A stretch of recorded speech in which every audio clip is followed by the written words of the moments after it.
Eu sou a Clara, estudante de História da Universidade de Brasília, inscrita no Programa de Iniciação Científica no edital do ano de 2021-2022, com um projeto intitulado Resistência Escrava no Brasil Colonial.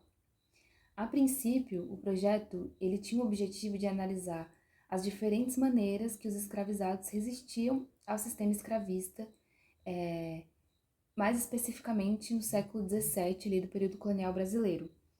E objetivava-se também analisar quais foram os autores que escreveram sobre esse tema nos últimos anos.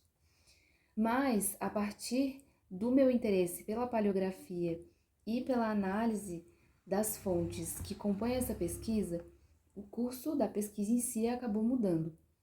Então foram analisadas duas fontes extraídas do Arquivo Histórico Ultramarino, as duas datadas do século XVII, e ambas relatam conflitos entre portugueses, holandeses e africanos no interior de Angola, nos anos de 1642 e 1643. E a pesquisa, ela não tem a sua finalidade aqui, né? Existe o desejo de continuar essa pesquisa e de melhorá-la.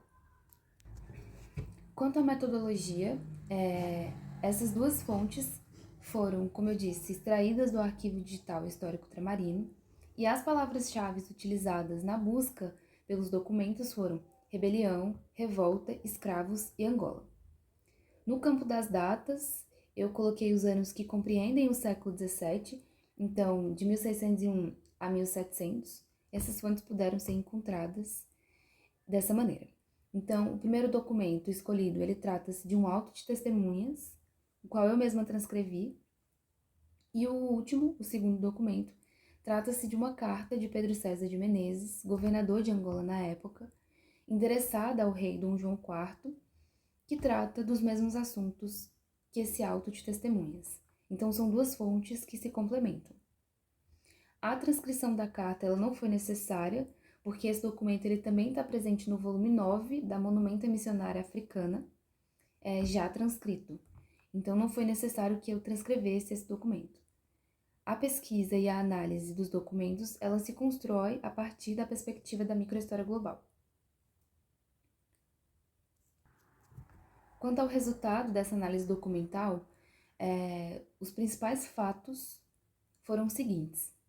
Explorando o auto de testemunhas, notou-se que 13 homens testemunham sobre a saída de Luanda do governador Pedro César de Menezes no ano de 1642, rumo ao interior de Angola, ao presídio de Massangano, por não ter poder bélico suficiente para enfrentar os inimigos holandeses que chegavam a Luanda.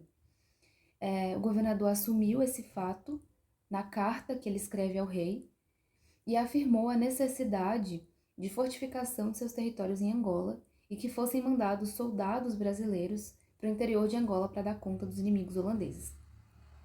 As fontes revelam diversos conflitos políticos e disputas de território entre os portugueses, holandeses e os sobas africanos no sertão de Angola entre os anos de 1642 e 1643.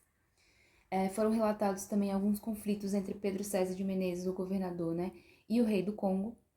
E, para além disso, os documentos também tratam das tréguas entre os estados da Flandres e os reinos de Portugal.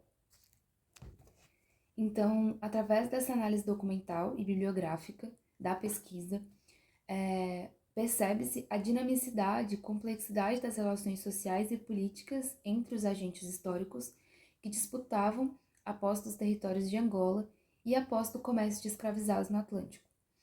A resistência portuguesa frente às invasões holandesas em Angola também pode ser discutida, e conclui-se ainda a não passividade, a desobediência e a plena capacidade de fazer acordos políticos que os nativos de Angola possuíam ao lidar com a invasão de suas terras pelos colonizadores europeus, o que configura uma das muitas formas de resistência ao sistema escravista e colonial que os escravizados possuíam.